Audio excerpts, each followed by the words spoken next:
Hey everyone, welcome back to the podcast. It's Jason with JLM Photography, and this is Talk Time episode 12. Episode 12 of Talk Time. Real quick, I had, this was pretty cool. I had my younger brother reach out, and he's like, hey, do you mind if I give you some feedback? He's not a photographer, not in the photography world, but he's like, hey, I listen to your podcast every week, and one of the things he said was, you're kind of a funny dude, you like to have fun, but in the podcast, sometimes it's a little bit of a serious topic. And I definitely don't, I do understand that I have had some serious topics on, but I definitely don't want to be a downer. And so I apologize for that if it's been too heavy. And I do want to make it a little bit more light, and so I do apologize for that if it's been too heavy for you. But fantastic feedback from my brother, and again, a little shout out because he'll be listening to the episode. Let's talk about social media, the social media experiment, the necessary evil. I'm not going to go into any of like the algorithms or anything like that. I don't play that game. I use social media to kind of push my work out, and I just kind of want to tell you maybe a little bit of how I started to use it and grow with it. Am I, where other photographers are? No, but I'm not trying to compare myself to other photographers. I want to just tell you how I did it and why I think it's actually important for us to use it as photographers, but not necessarily for photographers, but anybody that's trying to do any kind of a business type thing. So, social media is not going anywhere. It's here to stay. And if you are not utilizing it, I think that you're missing out on a good opportunity to inform people of who you are. Right. And of course, there's so many downsides to social media. It's not real life. It's all this, a perfect world. And yeah, that's probably the case. But I want to just kind of give you my take on social media, how I use it, and how it's worked out for me. I know a lot of photographers probably do have a landing page or a web page or something like that to where clients can reach out to them. For me, it's my social media, and more than likely, it's my Instagram. Instagram is where most of my clients are, and they are on Instagram and they are on TikTok. Most of my clients are high school students and dancers, and they're not on Facebook. They just aren't. And I use Facebook basically in conjunction with my Instagram, but I pretty much post to my Instagram daily, and I have the feature set to where it will post to my Facebook also. But I think that social media is definitely a necessary evil. It can be a time suck. It can be something that you can get lost in rabbit holes after rabbit holes, and TikTok is definitely one of those. But if you're using it for business, if you're using it to kind of grow and build, it can help you, I believe.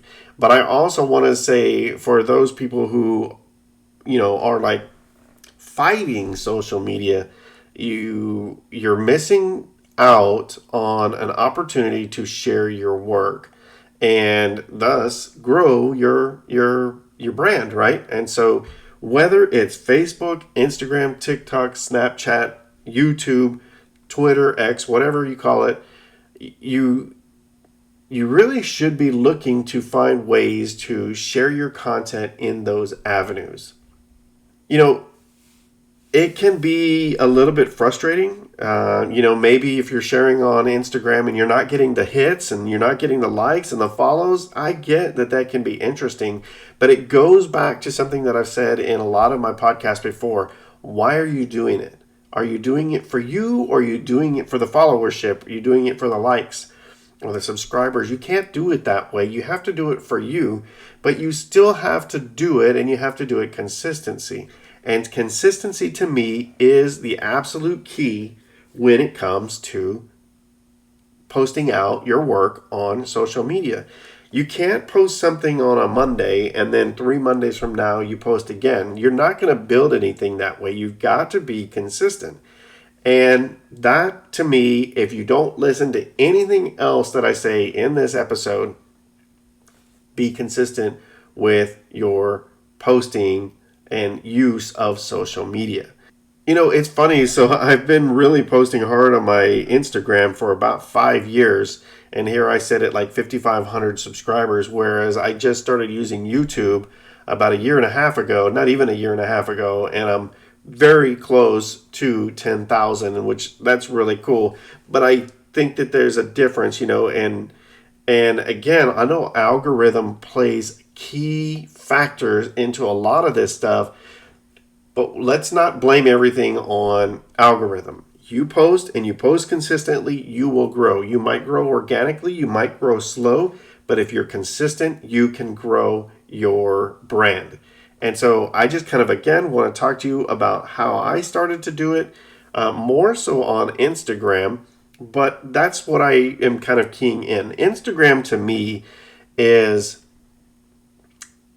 it's my living portfolio.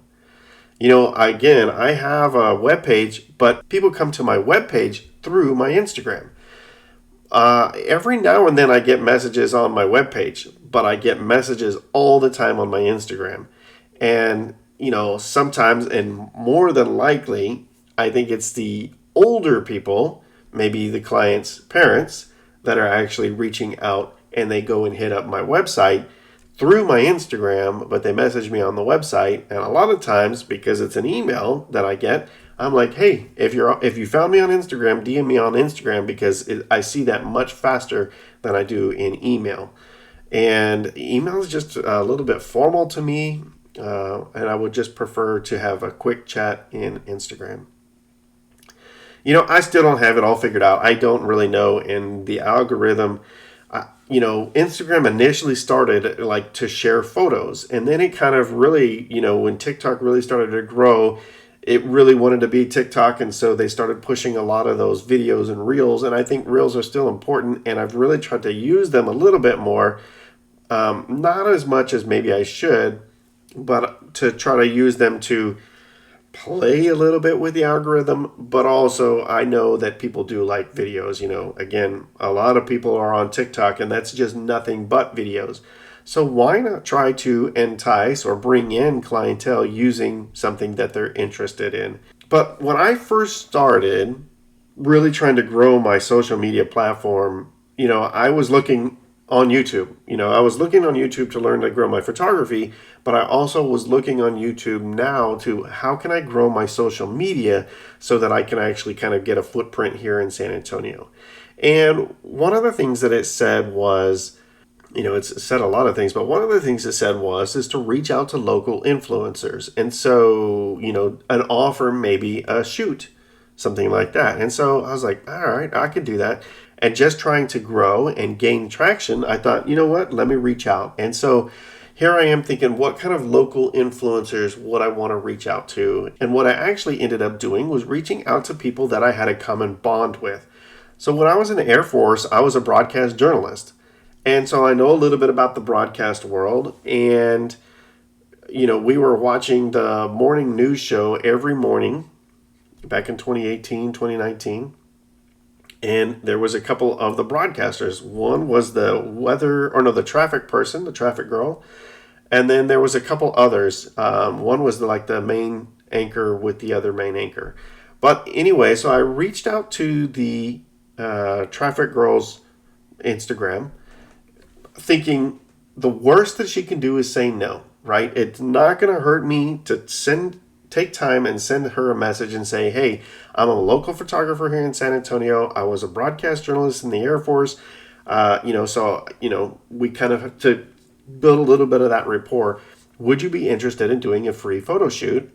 And sure enough, she said yes. And I know that it's not always going to happen that way, but it was awesome. And so she and I worked it out to where we could meet up, and we did a shoot, and it worked out really well. It was really kind of cool because the reason that you reach out to that local influencer is they've got a pretty good following. And at that time, I think she was at 10 to 15,000. My thought is when she shares these photos, it's going to actually open the door and allow more people to see my work. So she shared her photos on her Instagram. She shared them on her Facebook. And sure enough, it started bringing in more viewers. Not necessarily clients, and it's not always about getting the clients, but you got to remember that the more people see your work, those people, it's like that Kevin Bacon, when the 6 degrees of Kevin Bacon or whatever, so the more people that see the work, the more that you have potential clients, and that's potential, business, right? And so the more people would see those photos, and I offered a session to one of the other actually two of the main broadcasters there, and we did it, and it just kind of started opening my social media space. And it started to grow a little bit. Now, again, they weren't necessarily the client that I was looking for as far as a high school student. So I wouldn't just keep offering that type of stuff. But remember, you start to grow your social media, right? So I was sitting at like 250 at the time, something like that. And starting to grow that social media footprint, I guess. So the first thing that I would say is maybe reach out to local influencers. If that is something that you feel, and I wouldn't do it if you're not capable, right? I firmly believe you need to be capable of handling yourself and knowing your gear and being able to capture good work. You don't want to reach out and give them something that's not good. They want to be proud to share your work, right? And so if you're not at that point yet, hold on. And so I do want to put that big caveat there. If you're not fully capable yet, don't necessarily do it. This might be for some of those photographers that are finally coming around and getting comfortable, and they're going out and getting way more good than bad, but they're just trying to, or they're just struggling to grow that social media. And so that is where I would say point this. If you're that type of photographer, then maybe look at that local influencer and just reach out. And again, it only is going to be a problem if they say no. So it doesn't ever hurt you to put forth a little bit of that groundwork up front and just reach out. Hey, you're interested in doing this? I reached out to maybe 4 or 5, and I ended up working with 3. Yeah. No, 4. 4 fairly consistently. Now, of course, they've moved on since, as a lot of local news people do, but that really helped me start growing. So I would say reach out to local influencers. I wouldn't say that local models with big following are necessarily influencers, but they could be. But, maybe like some of the foodie type people, or just some of these people that have big platforms in their social media, and you can do that by using hashtags. And now hashtags, that's another way. They're not what they once were. It used to be hashtags were really big. And so kind of, again, when I was looking to figure out how do I want to grow this, I would, they said use these hashtags or whatever. And so for a long time, I actually copied and pasted and had 3 different notes on my phone that had multiple hashtags to use for every one of my posts. And a lot of times it was 20, something like that. And I don't think you need to use that many. I don't try to use that many anymore. And I don't think the hashtags have the same power that they did 10 years ago, even 5 years ago. But still, these are some of the hashtags that I would tell you to use. Again, I'm not looking to beat the algorithm. I'm just looking to help you maybe grow organically. So remember that, or growing organically. One thing that I do every time that I post is I hashtag my photography name. So every time I post, hashtag J. Allen Photography. And I think that's important.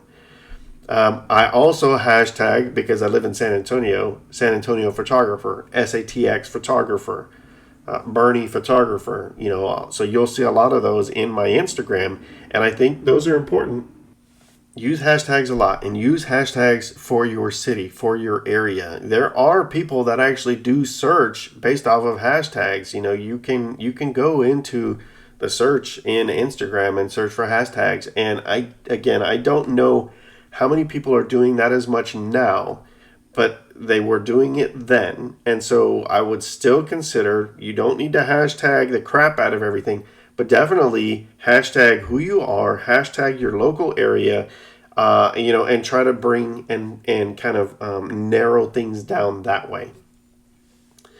So again, for me, it's San Antonio photographer, SATX photographer, Texas photographer, South Texas photographer, burning photographer. J. Allen Photography is always there. I would always tell you, hashtag your own business name. So, whatever it is. But so I always hashtag J. Allen Photography. And then, maybe do a couple for what they are. Like if it's a model that I'm working with that's in San Antonio, then it's SATX models. What that can actually do is that can actually, broaden that scope for local models. San Antonio models. If there's local modeling agencies that these models are working for, then I will tag them and I will @ them. So don't forget the @ also, and make sure that you show that love for these people that are doing this. Share the love for your models, your clients. If they're using hair and makeup, make sure you tag them. But don't forget the hashtag/tags. All right. So @s. You got to do that. I don't think that it needs to be excessive like it probably used to be, but I do think that it's important. And again, kind of where I was when this hashtag thing was working the way that it was is people my age were actually searching hashtags, looking for things. And guess what people my age actually have? High school students. So that actually really helped work again. And so it started to grow still organically, that social media following. And yes, I am primarily talking about Instagram. Now, I'm just going to jump across back over to Facebook real quick. So I do post some stuff on Facebook, but I go through Instagram primarily. Now, most of my clients at this point are high school students, and they have been for about 5 years. And those students are all on Instagram. Rarely are they on Facebook. Who's on Facebook? More than likely their parents. But their parents are able to see my work either through their child's Instagram, or they can see it on Facebook. So what I really kind of realized was I market to my high schoolers, looking to bring them in through that way. Once I actually do the shoot, I share the shoot on my Facebook, and I always try to get the parents' information so that I can tag them when I share it on Facebook. And what does that do? That opens those doors up to their friends, who more than likely have same age students. So when you get married and you end up having kids, a lot of times you start to create friendships and bonds with other families that are in similar situations, meaning they have kids that are probably the same age. And so those kids grow up together, they have bonds together, and then they go to school together and that type of thing. So that is why when I share the students' work on Instagram, I also share it on Facebook, because I can tag the parents, and then that family group and their friends see the work. So that opens more doors. TikTok, I started using TikTok about 2 years ago, and I built up a real quick following, but then, and I don't want to blame it on the algorithm, but then all of a sudden my work just stopped getting seen. And so I've been hovering right around 12,000 followers. And, really when I started pushing more long form to YouTube, I slowly started pulling away from TikTok, and maybe I need to jump back into it. I never really got a lot of business through TikTok. It was just more to kind of stay current and keep my students current, like my photos current with students. And so, again, I think this is that necessary evil. This is where you have to know where your clients are in order to market to your clients. my clients are mostly high school students. Some people would say my clients are their parents, and that's probably true, but I am not going to push my work to Facebook to where the student doesn't ever see my work.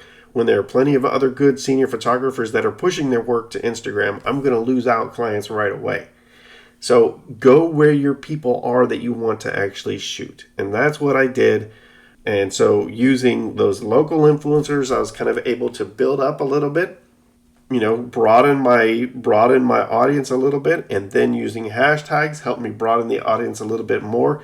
Cross posting to Facebook really helped broaden and open more doors, because I've got family and friends groups that are now seeing my work.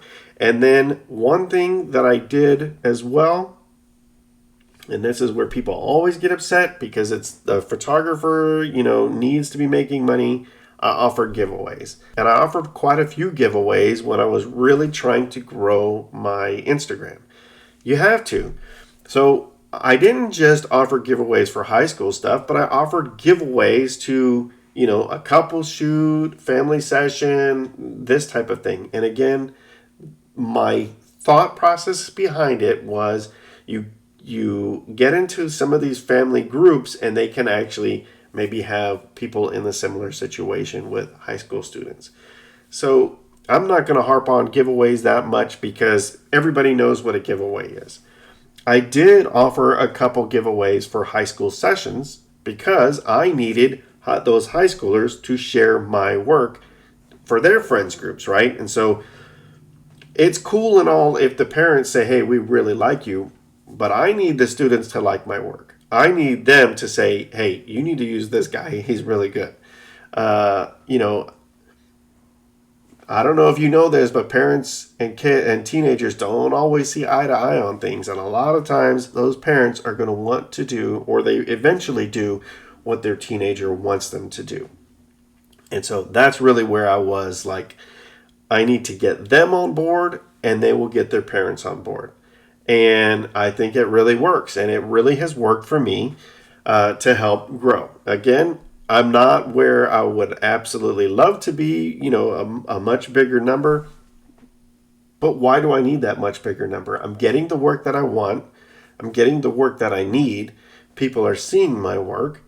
What I'm actually seeing now through the YouTube channel is my client group, I think, is changing. And so I need to realize and start to embrace some of that in my social media as well. And so that's something that I need to start figuring out what I want to do and how I want to approach that. But my clients are changing a little bit. I still work with high school students, but now I'm getting more photographers that are reaching out and wanting advice. And so I need to hone in on that and embrace that and figure out how I want to work with that also.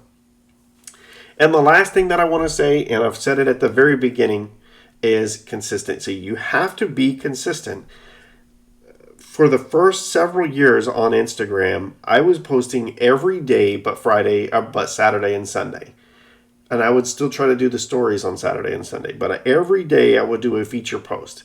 It's a lot. And it is, that's where that rabbit hole can kind of come in, or that time suck can come in because you're posting so much.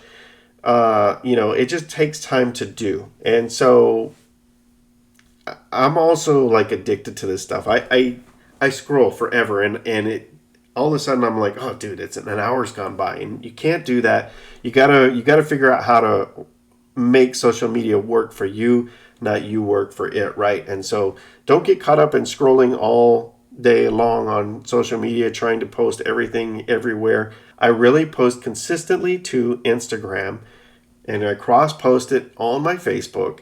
Every now and then I post new reels on TikTok with reels on Instagram. If I create a reel for one, I'm posting it on both. I don't typically post reels on Facebook, but maybe I should.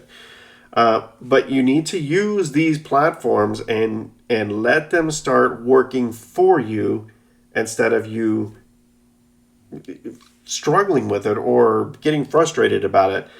Really, if you want to grow your brand, you need to go where people are looking, right? And so people, I think websites are looking for that kind of stuff are outdated.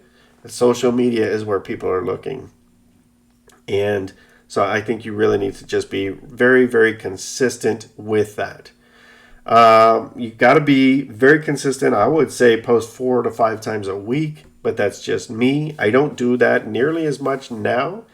I still am pretty consistent with my main account, posting 3 to 5 times a week. My dance, I don't know why, but I've kind of really slowed down posting that. One thing is I don't shoot dance as much as I shoot the other stuff. And so I don't have as much dance content to post. So I really try to spread that out a little bit. But you can't spread it out when you're first starting. So, you need to have that content to bring in people, and you need that consistency so people, people are habitual, right? And so they're going to want to do the same things over and over again. And that's why I'm consistent. But I'm also consistent with my YouTube. I do my YouTube video every week on Wednesday.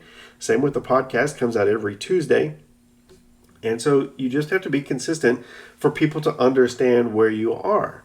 And that is how I did the social media experiment. That's how I've dealt with the necessary evil of social media. Do I think that this is just for photographers? Absolutely not. I think any business that is not using social media is not opening all the doors that can be open to them. Now, not everyone is going to be geared towards Instagram. Not everyone is going to be geared towards TikTok. There's definitely going to be different avenues. My younger brother, he does woodworking stuff, and he has done really well pushing his stuff to Facebook and Facebook Marketplace type stuff. And I think that actually really works well, because it's not like high school kids or, that age group are going to be buying that type of work. That's adults buying that work. And so he's hitting the market right where he needs to hit it. And most of us, my age, his age, are all on Facebook. Now, I think that there's other avenues that he could do to broaden that a little bit. But, for right now, I think he's hitting right where he needs to hit. When I was really starting to get into the senior work, I was hitting right where I needed to hit. And I still think I'm hitting right where I need to hit. So you need to know who your clients are and where they are in order to get your brand, your photography to them. And so start researching that. If you're struggling with it, start trying to figure out, hey, where are my people? Where are the people that I want to actually work with and have them work with me? So just a real quick recap. I reached out to local influencers. That was one way I was able to kind of grow and expand my window a little bit, expand my audience a little bit. I used hashtags.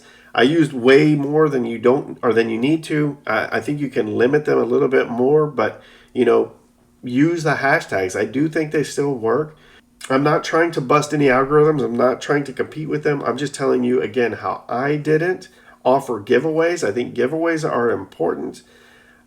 Maybe not for every business, but for what I was doing, they helped me. So offer giveaways or consider giveaways.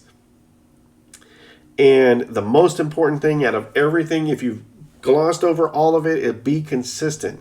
Social media is a necessary evil. It is something that's there. I don't think it's going away. If anything, it's just going to change how it looks. But it's not going to go away. You need to embrace it and figure it out. But you have to be consistent with it. So be consistent and don't do it for the likes. Don't do it for the subs, the followers, anything like that. Do it for you. You have to do this for you. Otherwise, you're going to easily get burned out. You're going to get really frustrated because this isn't easy. It's not a pure mathematical science that if I post 5 times a week for 1 year, I'm going to get 10,000. That doesn't work. And so you just have to be consistent, do it for the right reasons. You want to show your work, right? And so if I want to show my work and I want to grow my work and get more people, then I need to be consistent.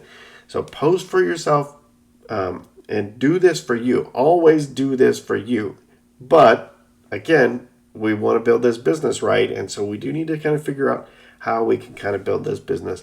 Hey, so I'm really, really close to 10,000 subscribers on the YouTube channel. I'm actually at like 9,500 plus. And so my hope is to actually be doing a giveaway on my YouTube channel here very, very soon. I need to figure out all the ins and outs on it. But it probably will be within the next month to month and a half. It probably is going to end up being after I hit 10,000, but I just want to say thank you to everyone who has subscribed to the channel and supported the channel. And so just a little giveaway is something that I would love to do, just to kind of give back. Thank you so much for listening, watching if you do, and until next time, keep shooting.